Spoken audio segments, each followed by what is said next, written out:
இன்றைய தினம் அமாவாசையிலிருந்து சதுர்த்தியிலே நடக்கவிருக்கின்ற விநாயக சதுர்த்தி விழாவை ஒட்டி இன்று இந்து மக்கள் கட்சியில் இங்கே விநாயக பிரதிஷ்டை செஞ்சுருக்காங்க. நான் கேள்விப்பட்டேன் காவல்துறையில் என்னவோ மேலே இருக்கிற சாமியானாவை அறுத்துருவோம், கீழே இருக்கிற பீடத்தை அறுத்துருவாங்க. ஆமாம், சர்ச்சில் போய் சிலுவையாக இருப்பீங்களா? என்ன நடக்கிறது? இந்த தமிழ்நாட்டில் இருக்கிற 100% ஹிந்து விரோத தீய அரசாங்கம். ஏன்னா நான் ஆதாரம் இல்லாமல் பேசுகிறவன் இல்லை.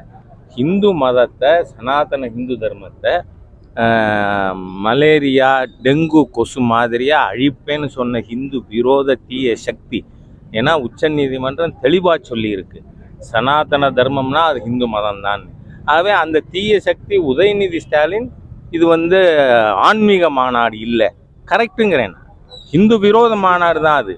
நீங்கள் முருகனை வச்சு இங்கே தமிழ்நாட்டில் ஏமாற்று அரசியல் பண்ணுறத ஹிந்துக்கள் ஏற்றுக்க மாட்டாங்க. கூலிக்கு ஆள் கொடுத்து ஒரு ஜேசியும் இத்தனை வண்டியில் ஆள் கூட்டின்னு வரணும்னு சொல்லி நடத்தின ஒரு பொலிட்டிக்கல் ஜம்போரி பழனியில். அது ஹிந்து ஆன்மீக மாநாடே இல்லை. அதனால நான் தமிழக முதலமைச்சர் அவர் அமெரிக்காவில் இருந்தாலும் செய்தி அனுப்புங்க.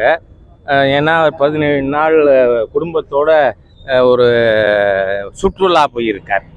அதனால் ஏன்னா இவர் இதில் துபாயில் நாங்கள் இன்வெஸ்ட்மெண்ட் ஈர்க்கிறோன்னு போனார். ஒரு டம்புடி காசு வந்திருக்கா இல்லை.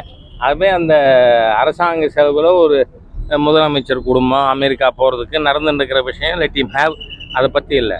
ஹிந்து மதத்தில் அதுவும் குறிப்பாக சொல்கிறேன்னா, இந்த விநாயகர் சதுர்த்தியின் பொழுது காவல்துறையில் எந்த அதிகாரியாவது அத்துமீறி நடந்துட்டா மாநில அரசு உடனடியாக அந்த அதிகாரியின் மீது நடவடிக்கை எடுக்கணும். இல்லைன்னா அனைத்து ஹிந்து இயக்கங்களும், பாரதிய ஜனதா கட்சி, இந்து முன்னணி எல்லாமே உங்களுடைய அதிக்கிரமங்களை ஏற்க மாட்டோம்.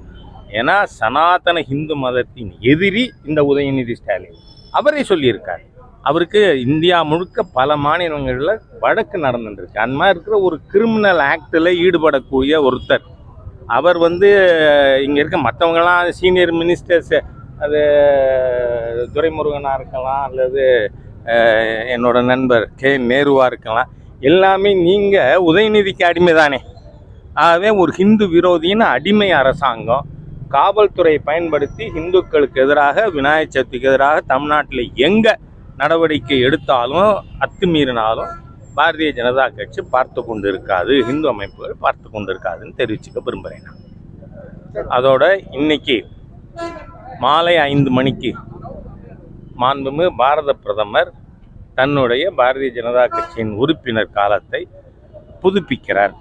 பாரதிய ஜனதா கட்சியின் விதிமுறைகளின்படி 6 ஆண்டுக்கு ஒரு முறை எல்லாருமே அகில இந்திய தலைவரிலிருந்து அனைவரும் தங்களுடைய உறுப்பினர் காலத்தை புதுப்பிக்க வேண்டும் என்பது கட்சியினுடைய அடிப்படை விதி. அதனால் இந்த மாலை 5 மணிக்கு மாண்புமிகு பிரதமர் அவர்கள் உறுப்பினராக தன்னுடைய காலத்தை புதுப்பித்துக் கொள்கிறார். அதற்கு பிறகு பாரதிய ஜனதா கட்சி இன்னும் 24 மணி நேரத்தில் சாயந்தரத்துலேருந்து 10 லட்சம் உறுப்பினர்கள் சேர்க்கணும்னு நாம் குறிப்பு கொடுத்துருக்கோம் தமிழ்நாட்டுக்கு. ஏன்னா அகில இந்திய குறிப்பின்படி பூத்துக்கு 200 பேர் சேர்க்கணும் அப்படிங்கிறது ஒரு டைரக்ஷன் குறிப்பு கொடுக்கப்பட்டிருக்கு. அதன்படி நாம் தமிழ்நாட்டில் 1 கோடி உறுப்பினர்கள் சேர்ப்பதற்கு திட்டமிட்டிருக்கோம். அந்த திட்டத்தின்படி பணிகள் நடக்கும். இதெல்லாம் அனைவரும் பொதுமக்களும் கூட 8800002024 8800002024 இந்த டோல் ஃப்ரீ நம்பரில் அவங்க மிஸ்டு கால் கொடுத்து தங்கள் உறுப்பினர் காலத்தை புதுப்பித்து கொள்ள வேண்டும், புதிய நபர்கள் சேர வேண்டும் என்று கேட்டுக்கொள்கிறேன். பிஎம்சி ஸ்கீம்ல 30 தமிழகத்தில் வேண்டிய 520 கோடி தரல அப்படின்னு பொன்முடி சொல்லியிருக்காரு. இருமொழி கொள்கையே போதும் எங்களுக்கு. நான் சொல்றேன், அதை முடிவு பண்றதுக்கு பொன்முடியாரு. மொழி கொள்கை என்ன வேணுங்கிறத படிக்கிற மாணவனும் அவங்க அப்பா அம்மா முடிவு பண்ணணுமா, அல்லது இந்த திரவிடியன் ஸ்டாக் ஊழல் பேர் வழி, அதுவும் கிராவல் கொள்ளையடிச்சதுக்கு கேஸில் இருக்கிற பொன்முடி ஊழல் பேர் வழிகள் ஒரு பாராளுமன்ற உறுப்பினர் 900 கோடி ஃபைன் கட்டணும்னு இது வந்திருக்கு. திராவிடம்னு சொன்னாலே ஊழல் கொள்ளை. இந்த கொள்ளையர்கள் பொன்முடி ஆல்ரெடி ஊழல் வழக்கில் இருக்கிற மனுஷன், மந்திரியாக இருக்கிறதுக்கு அருகதை இல்லை. அது மாத்திரம் இல்லை, நான் பொன்முடி அவர்களை கேட்டுக்கிறேன். 294 இன்ஜினியரிங் காலேஜில் 980 ஆசிரியர்கள், விசி சொல்கிறார், அண்ணா யூனிவர்சிட்டி வைஸ் சான்சலர், இவங்க எல்லாரும் ஆதார் கார்டை போலியாக்கி ஒரு நபர், ஏன்னா ஒரு காலேஜில் 11 ஆசிரியர் இருக்கலாம், ஆனால் ஒரு ஆசிரியர் 11 காலேஜ் இருக்க முடியுமா? அந்த மாதிரி டிபார்ட்மெண்ட்டை கவனிக்கிறதுக்கு வக்கற்ற, துப்பற்ற, திறமையற்ற, திராணியற்ற பொன்முடி போன்ற ஊழல் பேர் வழிகள். நீங்கள் யார் டிசைட் பண்ண? நான் கேட்குறேன், பொன்முடிக்கு முதுகெலும்பு இருந்தா இங்கே சம்ஸ்கிருதமும் ஹிந்தியும் சொல்லி கொடுக்குற வேளச்சேரியில் இருக்கிற சன்ஷைன் ஸ்கூலை இழுத்து மூடு. உங்கள் தலைவர் கருணாநிதி கொண்டு வந்தது தானே சமச்சீர் கல்வி. ஸ்டாலின் மக பள்ளிக்கூடத்தில் சமச்சீர் கல்வி கொடுக்க மாட்டீங்களா? அப்படின்னா நீங்களே கருணாநிதி அவர்களை மதிக்கலைன்னு அர்த்தம். ஆகவே உங்களை மாதிரி வேஷதாரிகளை நான் இப்போ சொல்கிறேன், நீங்கள் இந்த மொழி கொள்கையில் இந்த மாதிரி பிடிவாதம் பிடிச்சா திராவிட முன்னேற்ற கழகத்தினுடைய தலைவர்கள், அது டிஆர் பாலு ஃபேமிலியில், ஆற்காடு வீராசாமி அவர் குடும்பத்தில், துரைமுருகன் குடும்பத்தில் நீங்கள் நடத்துகிற எல்லா சிபிஎஸ்சி பள்ளிக்கூட வாசல்லையும் போராட்டம் நடக்கும். அதை சமச்சீர் கல்வியாக மாற்றுங்க, இல்லைன்னா வாயை மூடின்றுங்கிறேன்னா. மாணவர்கள் எத்தனை மொழி வேணால் படிக்கட்டும். Who are you? ஒரு மொழி படிக்கப்படாதுன்னு தடுக்கிறதும் தவறு தானே, திணிப்பு தானே. அதனால் சொல்கிறேன் நான் பொன்முடி அவர்களை, you are incompetent and corrupt minister. 294 engineering காலேஜில் ஆதார் கார்டை டூப்ளிகேட் பண்ணி ஆசிரியர் சேர்ப்பீங்களா? அதை கவனிக்க வக்கில்ல, மாணவர்களோட டான்ஸ் ஆடுறார். என்ன மாதிரி நபர் இவர்? அதனால மொழியை பற்றியெல்லாம் பேசப்படாது. Stop it. நன்றி. யார் சொன்னா வரணும்னு?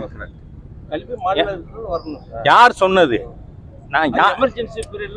அப்ப யார் சீஃப் மினிஸ்டர்? அப்ப யாரு chief minister? First tell me. அது கன்கரண்ட் லிஸ்ட்டுக்கு கொண்டு போன அன்னைக்கு தமிழ்நாட்டின் முதலமைச்சர் யாரு? அதெல்லாம் இருக்கட்டுங்க. அப்ப கம்பு குத்துனாங்களா?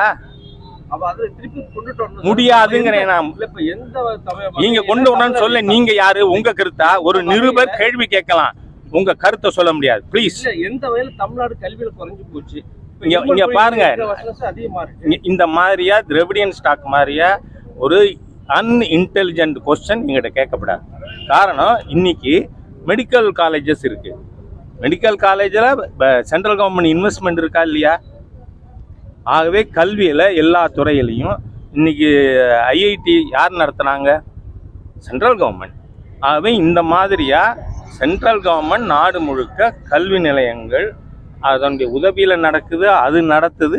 அப்படிங்கிறத அந்த மாதிரி இருக்கும்பொழுது அந்த சப்ஜெக்ட் கன்கரண்ட் லிஸ்ட்னா மாநிலமும் சட்டம் இயற்ற முடியும், சென்ட்ரல் கவர்மெண்ட்டும் சட்டம் இயற்றலாம். இன் கேஸ் ஆஃப் கான்ஃப்ளிக்ட், இந்த ரெண்டுலாம் முரண்பாடு இருக்குமானால் centre's position shall prevail. That is constitution.